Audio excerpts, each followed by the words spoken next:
All right. Well, it's not ESPN's 30 for 30. Okay. But it's my way of the New York Giants 98 seasons in 98 days. And yesterday I did 1925. That was the season. It all started off for the New York Giants. They wound up 8-4. Okay. Their inaugural season. They did very, very well. But this is season number 2. We're forging ahead to 1926 here. Okay, so this was the 1926 was the second season, all right, obviously in the history of the New York Giants, but it was the 7th season in the history of the NFL. NFL started in 1920. Okay, so by the time we're 1926, we're all done. 7 years.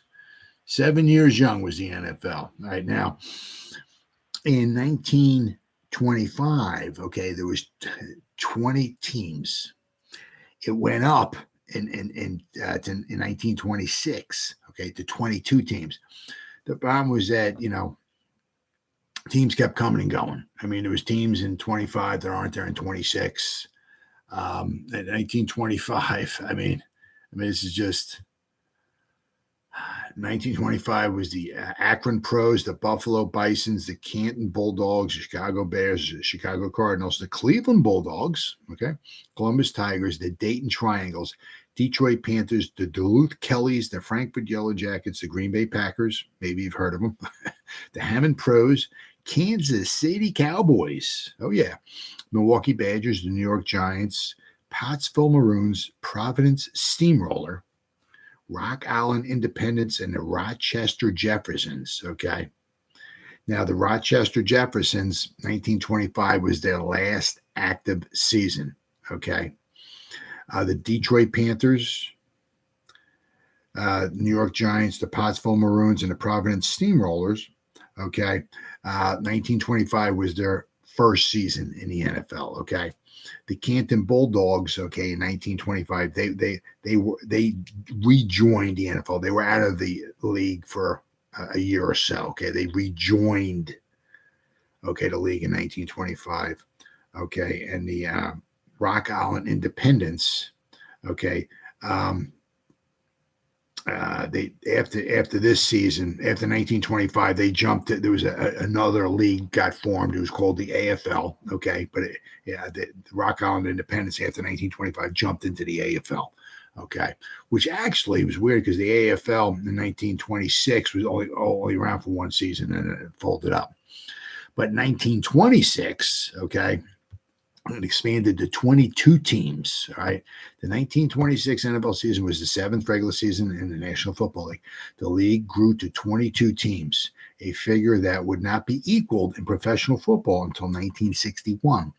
Now, 1961, in that 1959, there was 12 teams, period. Okay. 1960, the AFL came around, the American Football League. Okay, they had 8 original teams. Okay, so the NFL had 12 teams in 1959. 1960, the Dallas Cowboys came around, giving the NFL 13 teams. Okay, the AFL had 8 in 61. The NFL had the AFL had 8 in 60. NFL had 13 in 60. So there's only 21. 1961, Minnesota Vikings came in. Okay, so the NFL had 14 teams, the AFL had 8. Okay, so that's where the 22 teams. So in 1961, there was 22 teams. The AFL was wasn't the Kansas City Chiefs, it was the Dallas Texans. Okay, there was the San Diego Chargers. They were the Los Angeles Chargers in 1960. 1961, they were San Diego Chargers. So there was the Oakland Raiders, San Diego Chargers, the Dallas Texans. Okay, there was the Houston Oilers, the Boston Patriots. There was the New York Titans. Okay, because in 1963, they became the New York Jets. Okay, but in 1961 they were the Titans. Okay, there was the Buffalo Bills as well. Okay, and the Denver Broncos. So those are the 8 teams in the AFL: the Oilers, the Patriots, the Titans, the Bills, the Chargers, the Texans, the Broncos, and the Raiders. 8 teams. In the NFL, there was 14 teams. So in 1961, there was 22 teams. But after 1926, teams left too. So I believe in 1927, there wasn't 22 teams. All right. So in 1926, okay, we have the Akron Indians, okay, which is basically their last active season. The Brooklyn Lions, okay, which was their first season in the NFL. The Buffalo Rangers, okay, the Canton Bulldogs, which wound up being their last active season, okay, was in 1926. Chicago Bears, the Chicago Cardinals, the Columbus Tigers, which wound up being their last season in the NFL, the Dayton Triangles, the Detroit Panthers, which wound up being their last season in the NFL, the Duluth Eskimos, the Frankfurt Yellow Jackets, the Green Bay Packers, Hammond Pros, once again, in 1926, the Hammond Pros, that was their last season in the NFL. The Hartford Blues, oh yeah, which was their first season in the NFL. The Kansas City Cowboys, this was their last season, was 1926. The Los Angeles Buccaneers, So when you think the Cowboys and the Buccaneers, you're thinking Dallas and Tampa Bay. Well, first, the Kansas City Cowboys and the Los Angeles Buccaneers. So Los Angeles Buccaneers, this was their first season. Okay, the Louisville Colonels. How about that? This was their first season. The Milwaukee Badgers, this was their last active season in the NFL. The New York Giants, the Pottsville Maroons, the Providence Steamroller, and the Racine Tornadoes. Okay, they were out of the league. Okay, and they rejoined the league. Okay, so teams were coming and going. The big thing was, was attendance. A lot of it also was everybody played a different amount of games. Now let's go over this here. The Louisville Colonels, they played 4 games. The Hammond Pros played 4 games. Frankfurt Yellow Jackets, they played 17 games. They played 13 more games than the Hammond Pros and the Louisville Colonels did. Okay, there was no set schedule. You had to kind of make up your schedule as you went, not as you went along, but you had to contact other teams, and hopefully other teams could pitch you in and all that and everything. But a lot of it was, you needed to play, obviously, so you needed attendance. You need people to pay tickets to come see the game. But if you stunk, nobody's going to come see you. Nobody comes sees you, right? You don't sell no tickets. You don't sell no tickets. You have no money. You have no money. You can't pay your players. You can't pay your players. You disband, and you're over with. So it's very, very difficult. It's not like the way it is nowadays. Everybody with the TV contracts and all that, every team is given so much money with the TV contracts, right? Okay. And most of the games sell out, right? Not the way it was back then. Back then you might get a couple hundred people coming to a game. You're not paying anybody with that, right? So it was very, very difficult back then. Plus, also, as I mentioned in my video last night, was that back in the 20s, okay, modern football was like I don't want to say a joke, but college football was freaking huge back then. Boxing and, of course, baseball. Babe Ruth, Lou Gehrig, the Yankees, that was big back then, okay? Professional football, though, a lot of times they had to give away tickets just to get people to come in. And I guess they would sell maybe, I don't know if there was beer, whatever, soda, I don't know, hot dogs, pretzels maybe. I guess maybe they sold it. There were programs. You could buy a program. I remember seeing a program from one of the Giants game programs from like 1925 or 1926. So they did sell programs, okay, at the game. So they did try to sell stuff to make some extra money, but it was very, very difficult back then. Very, very difficult back then. All right. So we see that. Okay. In 1926, the Brooklyn Lions, the Hartford Blues, the Los Angeles Buccaneers, and the Louisville Colonels were added, with the Racine Tornadoes re-entering the league. The Cleveland Bulldogs sat out the season, okay, which is weird. The Rock Island Independents defected to the upstart American Football League, and the Rochester Jeffersons suspended operations for the final time, eventually folding in early 1928. The Akron Pros rebranded as the Akron Indians. Okay, the Duluth Kellys as the Duluth Eskimos, and the Buffalo Bisons as the Buffalo Rangers. The team also used the names Texas Rangers and Buffalo Cowboys.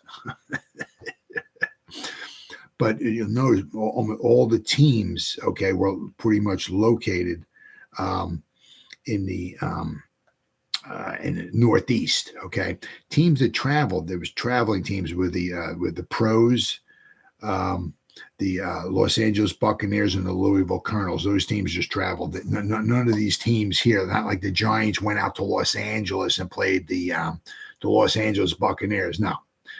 Okay, the teams out like Los Angeles and Louisville and all, they came to the north. They were travel. They would travel and play their games. Okay, but basically all the teams were located in the Northeast.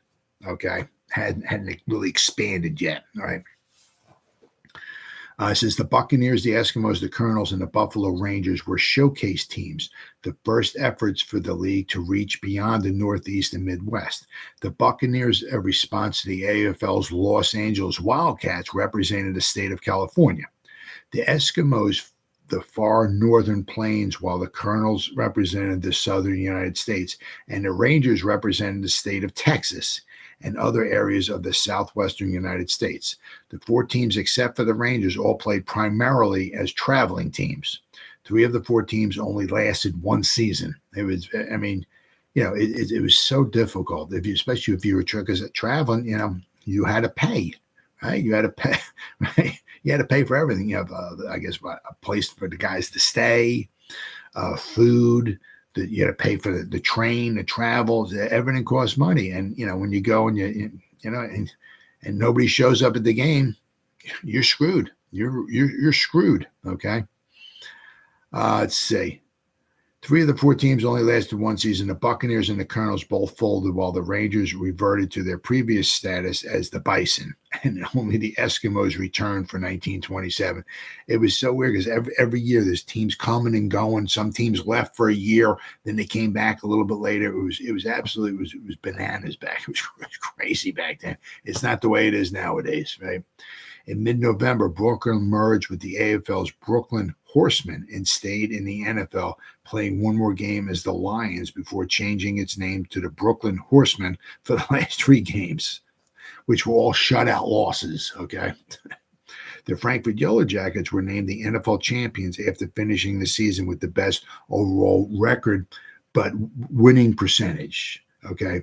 They had a winning percentage, okay, of 933. The Chicago Bears were in second place. They were 12-1-3. Okay. Their winning percentage was 923. Okay. Now the thing is that the Frankfurt Yellow Jackets had played more games than the Chicago Bears. Okay. The Chicago Bears played 16 games. The Frankfurt Yellow Jackets played 17 games. Okay. So maybe if the Bears had played one or two more games, they might have wound up winning everything. But Frankfurt Yellow Jackets, they were 14, one loss and two ties. And so their winning percentage was 933. So the Frankfurt Yellow Jackets in 1926 were named the champions. Okay. But I mean, as for the Giants, okay, the Giants had they had a good year. They were 8-4-1, but they wound up in sixth place. Okay. But if you remember in 1925, okay, they were 8-4. Okay. 1925, their coach was Bob Folwell. Okay. Back then, the coach didn't seem to stay along very long.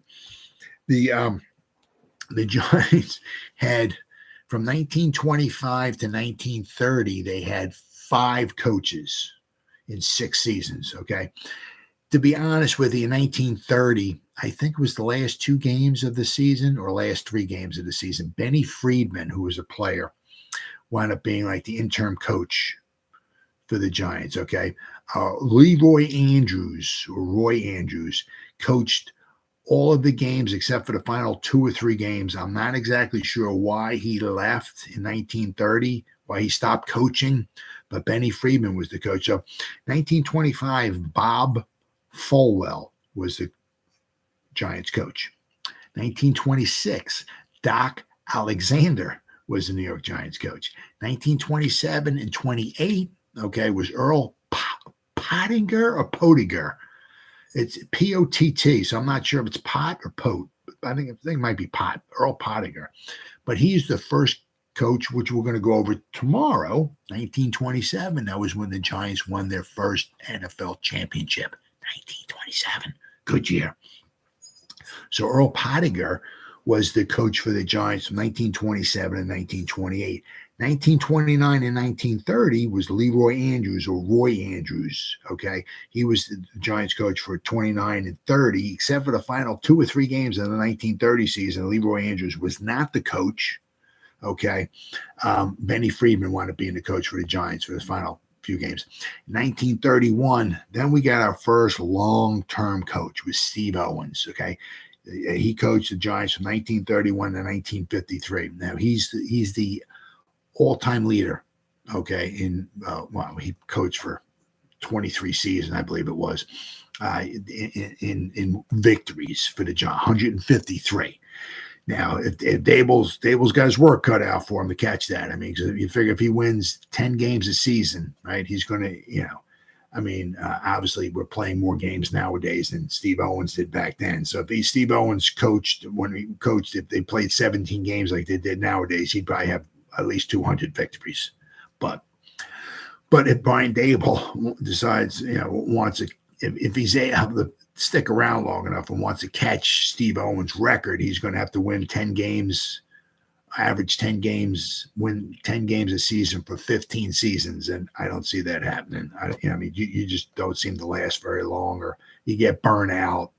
Not many coaches, Bill Parcells didn't last very long.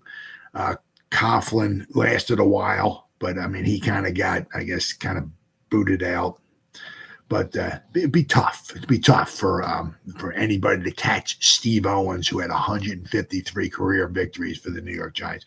It's interesting, though, in 1926, okay, if you look at the Giants roster, okay, they had 27 guys on the roster. I believe in 1925, they had 29 guys on the roster. Now, this was for the whole season, okay? The 27 guys. Okay, they played 13 games, okay, with a grand total of 27 guys. All right.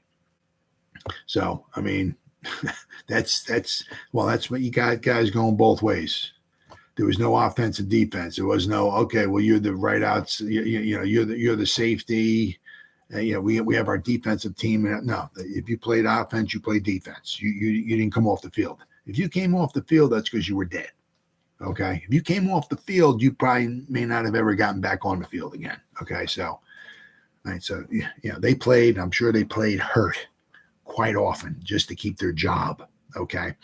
But also another interesting thing is that on the 1926 team, the Giants had 3 guys who were coaches. Now, as I said, Doc Alexander he's like a player coach. Okay. He played in all 13 games. He started 11 of them. They have him here as a left guard, okay? But Doc Alexander, okay? He was the coach and he was a player, okay? Then also on this team is Steve Owen, okay, who played in all 13 games. He was a left tackle and a right tackle, okay? And then Earl Pottinger, he was on here too. He played in one game. But he was on there. But Earl was going to be the coach in 1927 and 1928. Okay, so the Giants actually on this roster here actually had 3 guys who were coaches for the New York Giants. Interesting. But basically, it seemed like they were all kind of like player coaches. But Doc Alexander was the coach for the New York Giants in the 1926 season. Now the Giants, the one thing it wasn't so much, their defense was bad. Their defense was very, very good. what gave him problems in their losses, they were pretty much shutout losses. That was their offense. But we'll see as the seasons go along here. The Giants and Mr. Mara, okay, the owner of the Giants, right? Because remember, he bought the club, they bought the franchise for $500 in 1925, okay? But as time went along, okay, he started doing something about the Giants' problems, at offense. Because the problem, as I said, it wasn't so much their defense. They had a very, very good defense early on. The problem was, the scoring. It caused them some problems. Okay. Let's see here. We got 19. There's something here. Yeah, so in 1925, Tim Mara bought the club for $500. Okay, so very, very impressive. $500, which wound up being is about like $7.5 million. I think they said in today's money. So $500. But it said, the problem was the Giants. It wasn't so much the defense; it was their scoring. Now, in their 13 games, they only gave up double-digit points one time to the Duluth Eskimos. They wound up winning. They won at home. They played November 11th. They beat the Duluth Eskimos 14-13. Now, the Giants opened up the season against the Hartford Blues on the road. Okay, they won 21-0. Then they wound up the second game of the season. They played the Providence Steamroller. They were on the road. They played the Providence Steamroller, and they won that game 7-6. Now let me see. I'm interested if the Providence wound up missing an extra point here. Usually that's what wound up happening. Yeah, I guess their extra point was no good. Yeah. So the Giants were 2-0 at one point. Okay. Then they lost to the Chicago Bears. Then they lost their next three games, which basically kind of almost took them out of the championship race. In week 3, they played in Chicago against the Bears. They lost 7-0. Okay. Then the following week, okay, the same thing happened last in 1925. They played back-to-back games against the Frankfurt Yellow Jackets, one day after the other.